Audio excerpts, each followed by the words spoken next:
Saturday, the frozen tundra of Lambeau Field. Packers and Titans and special guest star Mother Nature on hand for this one. She got to see Aaron Rodgers look like MVP Aaron Rodgers last night. She was so proud, just like my mom. Rodgers with 4 touchdowns, 3 to Davante Adams as the Packers controlled the game from the get-go. Packers win. They improved to 12-3. So, Brandon, I ask you, did last night prove how tough a playoff road through Green Bay could possibly be? You saw what Titans had to deal with last night. Absolutely. I mean, look at last night. Look at the snow falling down. You could see guys on the Tennessee Tide frozen, and it absolutely matters.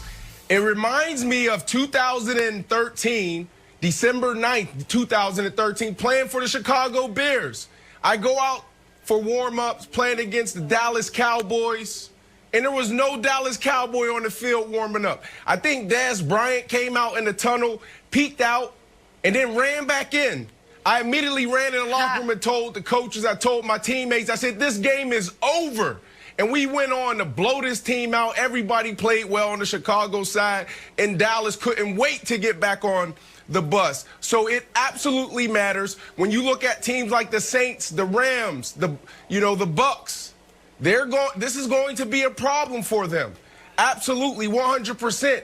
There was tactics that we had to use to get through games like this. And I go back to that game again, December 9th, 2013. I had fur in my cleats. My wife had to take fur. She had to take it to the shoemaker and put fur in there just so I can get through the game. I think it's a uniform absolutely violation. Matters, Nick. I think that's a fine. I think you just got yourself retroactively fined, Brandon. I'm not sure if the league allows that.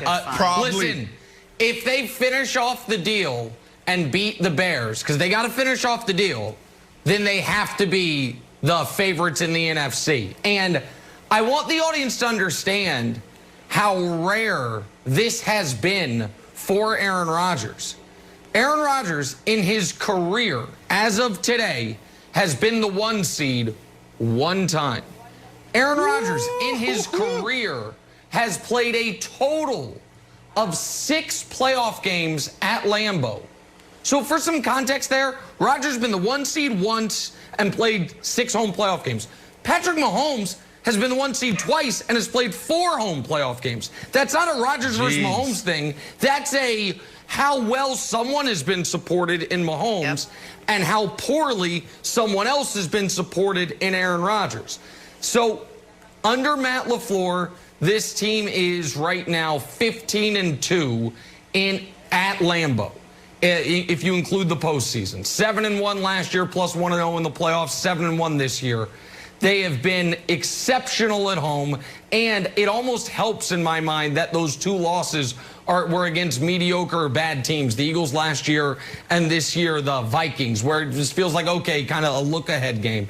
So if they are able, Wilds, to win next Sunday in Chicago, they will be the prohibitive favorites in the NFC. And as an added bonus take, if they win in Chicago, Rodgers will steal the MVP, which is rightfully Patrick Mahomes's, but he will steal it from him if they end up finishing it off by being the 1 seed. So, yeah, if you're a Packers fan this morning, you've got to feel great.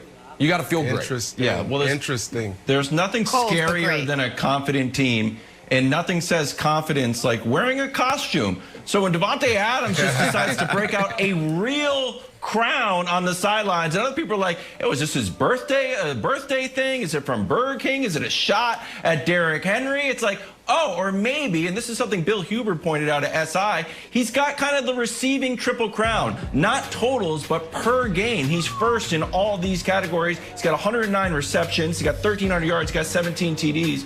So, Brandon, I know people will say, like, well, maybe the Packers' offense is too focused on Davante Adams. Like, maybe you can shut him down. But even in that terrible game against the Bucks, he still had 61 yards and 6 catches. So I think they're a very scary team. They're playing with a lot of confidence. I want your take on Davante Adams. And if I can, Brandon, I want a little bit. I don't know why you just wouldn't wear another pair of socks. I don't know why your wife became a cobbler and started, like, really messing with your cleats where you could just wear a thicker pair of socks. So go ahead. Listen, I had so many tricks. I had hoodies underneath my my uniform where you couldn't see it, just so I can have an extra layer of hand protection. I had so many things. Look, there's no real take on Davante Adams. I was scratching my head last night watching this game, trying to figure out why myself and others don't have this guy as the #1 wide receiver. Look, DK Metcalf's a beast. Tyreek Hill's a beast. We don't talk about him enough. But this guy can do it all, and he has probably, well, the second best quarterback, maybe third best quarterback, depending on who you like, Mahomes or Russell Wilson. But I'm scratching my head, Jenna, figuring out why we don't talk about him more.